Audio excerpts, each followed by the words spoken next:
let's kick it right off. So again, this is the Short Sales 101 class.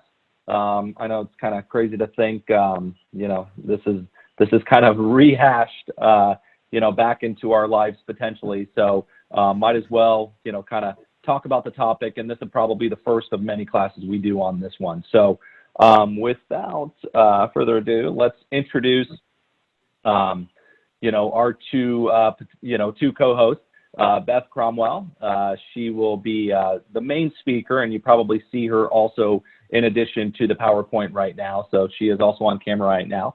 We also have Michelle Lehman. She is our main short sale processor, so she's going to kind of be on as well, so that if there are potential questions or to give any additional feedback, she will be there as well. So I just wanted to introduce those two. In addition to that, at the very tail end of this, we'll have their contact information up so that you can, you know, if you do have additional questions. And my name is Chris LaChance, if you guys do not know me. So I work with Beth and Michelle at the Florida Agency Network. So you'll hear me time to time throughout the presentation, just kind of, you know, communicating with Beth. So without further ado, let's start the show. So hey Beth, how are you? I am great. How's everyone doing? We're good on this. Is it Wednesday? Yeah, it's Wednesday. Thanks everyone for getting your makeup done and hair done for me. So I am Beth Cromwell, as Chris stated. I actually have about 15 years of short sale experience. I had my first short sale come across my desk in 2006. And I was like, what do you want me to do with this? After that day, it just kind of steamrolled forward until the present. So we're going to go ahead and get this thing started for you guys. So what is a short sale?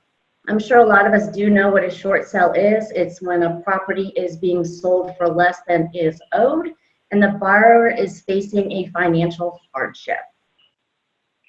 Right now, I think the way the market is, we may see some people facing financial hardships, but still have equity in their home. So just because someone's delinquent and behind on their mortgage, or soon will be, keep in mind that they may still have equity in their property. If they do, then the property will be treated just as a traditional sale. You want to go next one, Chris? Yes. All right. All right, and here are some of the standard hardships that the lenders look for. Of course, unemployment, reduced income, furloughs. Those are probably going to be the main two that we will see over the next couple months. Of course, divorce, separation, job transfers. I know some people in our area, maybe their local branch has closed down, so they're having to now be transferred to South Dakota, Wyoming, somewhere like that. Of course, illness and medical emergency, that's probably another one that we're going to see a lot of with everything going on right now. Death in family, and of course, increase in expenses and debt. There are other hardships, so don't feel like these are the only ones that the lenders will approve. When you meet with your client and when we talk to them, we kind of hear their story and we kind of figure out which direction we need to go at in order to submit the hardship letter.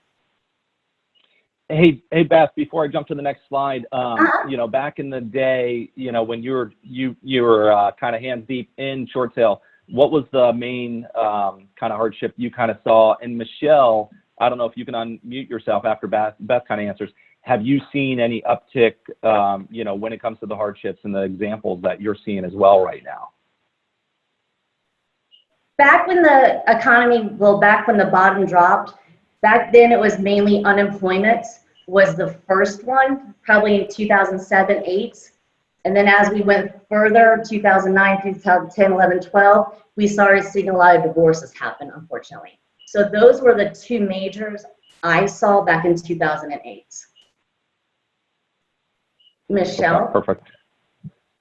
And we're going to see if we can, I know I kind of put her on the spot, so, well, let's keep going. She might be having, and then, yeah, I'm sure she'll chime in too. So, okay, perfect. Thanks, Beth.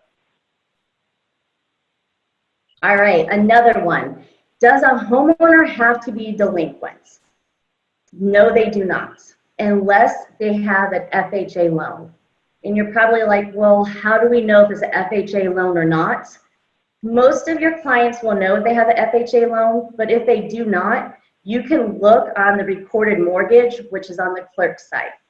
If you're unable to figure out how to pull that, reach out to Michelle and I, and we can show you guys how to do that. You may also have clients ask you, do we need to stop making our mortgage payments? I never would suggest to tell your client to stop making their mortgage payments if they can still afford them. Because once your client hits that 91-day mark, the bank will no longer accept partial payments. So at 91 days, now they're going to have to pay all 3 months to get caught up. And a short sale is not guaranteed always. It's up to the lender and up to certain situations. So if your client can continue paying, have them continue paying. Perfect. And I think Michelle is off mute. So Michelle, were you trying to add anything on that last slide on maybe some of the things you're seeing today that's coming through? Yeah, can you guys hear me? Yes. We can. All right, yay, I got it to work. Right now, the biggest hardship I'm definitely seeing is reduced income due to people being on furloughs and just a lot of increased medical expenses. I'm seeing a lot of that lately, and it's starting to increase as well. Perfect. Thank you, Michelle. And feel free, as you want to kind of jump in, just I know you can kind of mute on one end and then kind of jump back in. So I'll let you kind of take that and run. So. All right, something else that comes up. Do the homeowners need to vacate the property? No. Actually, the banks prefer the properties to be occupied. This way they know that they're being maintained. And it's also going to prevent squatters. Back in 2008 through 2017, a lot of properties were getting vandalized and a lot of people were having issues with squatters moving in. So if a property is vacated, the lender is then going to have to hire a third-party company to go by and actually do property checks every 30 days. And every 30 days, when that property check happens, they're going to be removing your lockbox in most cases and replacing it with one of their lockboxes. So if you have a property that's occupied either by the homeowner or the renter, encourage them to stay if they can.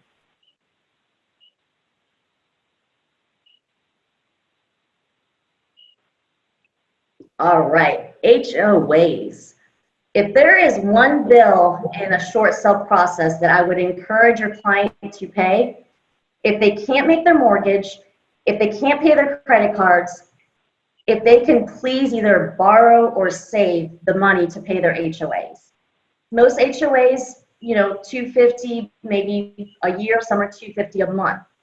The problem with HOAs is in a short sale situation, usually the short sale lender will only pay up to 12 months past due HOAs. That doesn't include attorney fees, interest, anything else that's been added on to that.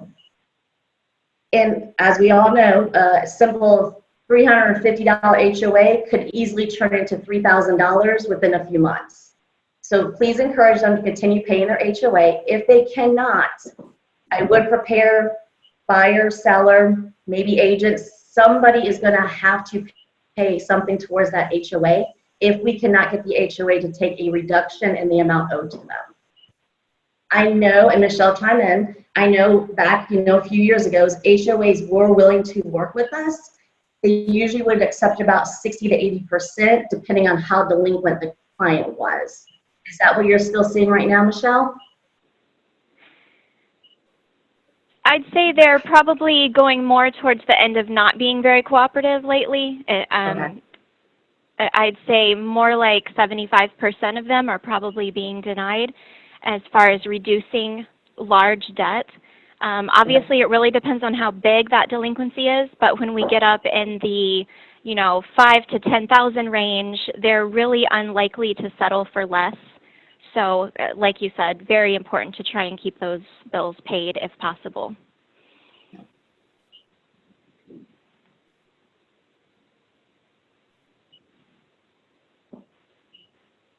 All right, guys, we will send you a copy of this overview short sale package.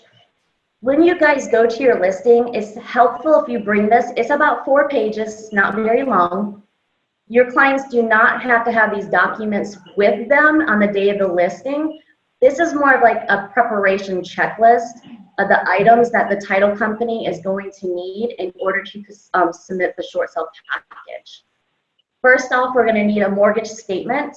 Even if it's a few months old, go ahead and collect that. That's also going to give you an idea if they have equity in their property or exactly how upside down they are. Also, if you can go ahead and gather the HOA.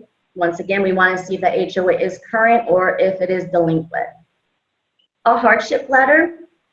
When it comes to the hardship letter, we try to keep them under a page. Have them try to be as detailed as they can, but don't tell their whole life story. Basically, what the lender's looking for is, when did the hardship start? What caused the hardship? And is this going to be something that's going to be permanent or temporary? The lenders usually, I know they used to, if you send a 6-7 page hardship letter, they usually kick it back and ask for a shorter one. And we don't expect you guys to be the hardship experts. When we call them, we can help them, again, kind of direct on what they should write on that letter. With the bank statements, we're going to need 2 months consecutive bank statements. It needs to be all pages and not the online print-off ones either, or screenshots. I know most of us probably do everything online, so when it comes to bank statements, sometimes the sellers will have to go into the physical bank to request a copy of those. Proof of income, 2 months pay stubs. If they're self-employed, we're going to need a year-to-date P&L. If your client does not have a P&L, we do have a short form that we can give them where they can pencil in everything. If they're retired on Social Security, disability, we're going to need their yearly rewards letter that's sent out once a year. Now, if you have a client that is unemployed, has no proof of income, no unemployment, they're getting absolutely nothing, we would ask them to write a separate letter stating that they are unemployed, they have no proof of income, and then they will sign and date that. Know that even if that is stated in their hardship letter, we still need a second document on top of the hardship letter that's wrote that. Same with bank statements. If they do not have any bank accounts open, they can simply write a letter, sign and date it. When it comes to the tax returns, we are going to need 2 years. You may have a client that says, well, I haven't filed my taxes since 2016. Great. Then send us 15 and 16. And then we will have them write a letter again stating I haven't filed my taxes since 2016, sign and date it. The reason why we want to give these documents, or at least this check sheet, to the client at the listing is so that way they can start preparing to grab all these documents. Some of us don't have our tax returns accessible. During the short sale process, from the day you guys get it under contract until the day it is actually approved and closed, we are going to need updated bank statements and proof of income every month. Michelle, you got anything you want to chime in on that? No, you covered it all. All right. Next one, Chris. And actually 2 quick things on this. We do have a question. Okay. So, and I'll kind of throw it at the 2 of you. I didn't want to just answer it, and then I want to make sure everybody kind of hears it. So, if the seller, if seller is FHA loan, has an FHA loan, the owner will need to be delinquent? Yes, 31 days. Now, are we going to tell them that? No. With an FHA loan, they actually have to submit everything and go through a loan modification review first. Once they're denied for the loan modification, then they will be moved over to the short sale department. And when it's assigned over there, the bank will either send a letter or send us something so we can relay that to them.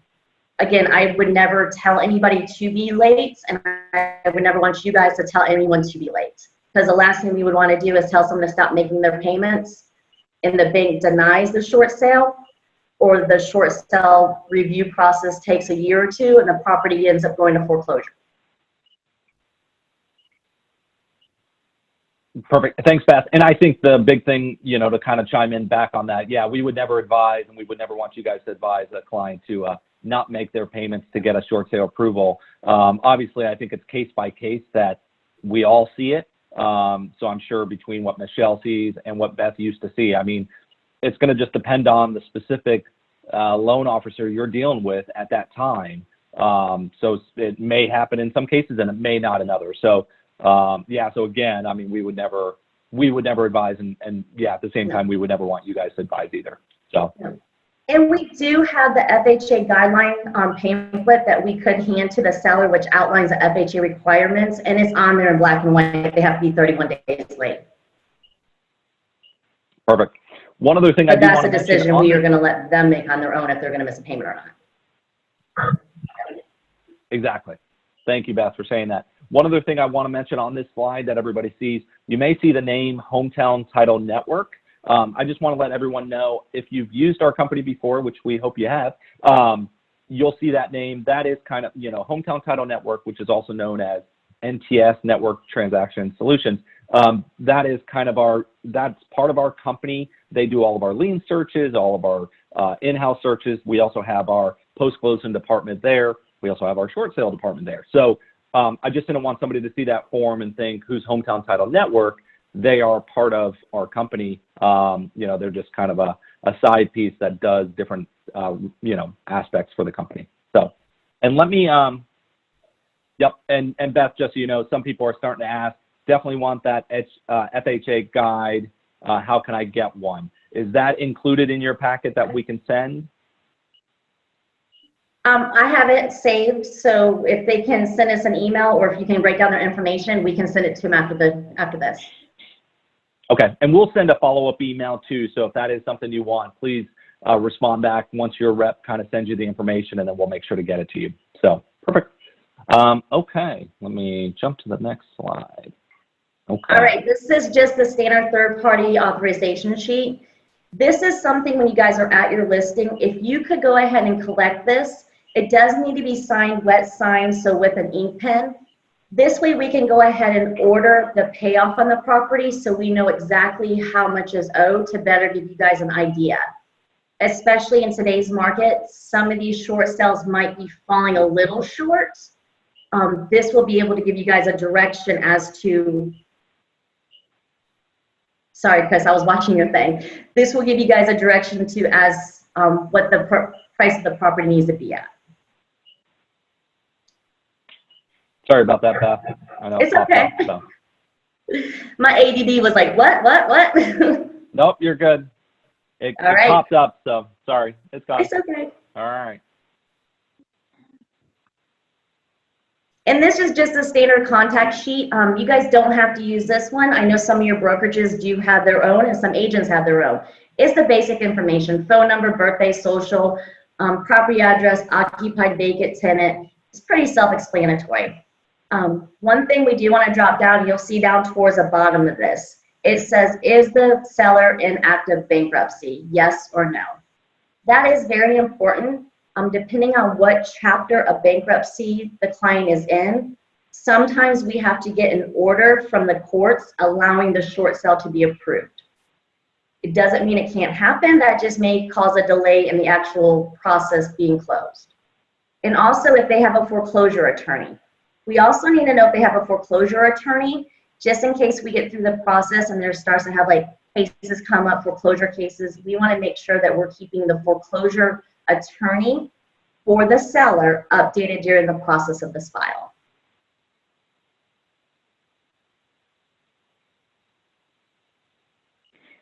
I just want to add one quick thing. Mm-hmm. The HOA information on this sheet is also super important for us because often I know we ask for an HOA statement as part of those preliminary documents you would gather at your listing, but a lot of times the borrowers don't have that information handy, or they would need to ask someone. So this information on this sheet is really important so we can make sure to collect enough money to cover the HOA and any delinquent payments. So any information they can add in that section, contact information for the HOA, especially how much they've paid and how much they're delinquent, is really helpful to me. You got it. All right, here is another helpful tip. A lot of lenders require the properties to be listed between 5 to 10 days on the MLS. Some only require 5, some require 10. I always tell agents, go ahead and leave it on the MLS for 10 days. This way it shows that you guys made a good attempt to try to get a buyer on the property and the highest offer. We were seeing, this rule came in effect because back in the, 2000s, 15-ish, we had a lot of investors coming in and making cash offers before the properties were even on the MLS for 24 hours. So this allows everyone the opportunity to look at the property, and that way your seller can make their decision on the best offer that they want to submit. Because a short sale lender, unlike a foreclosure or an REO, the short sale lender will only review one offer at a time. So keep in mind, the seller is still your client. They still own the property. They have the right to say yes or no to whichever contract they want to accept and send in.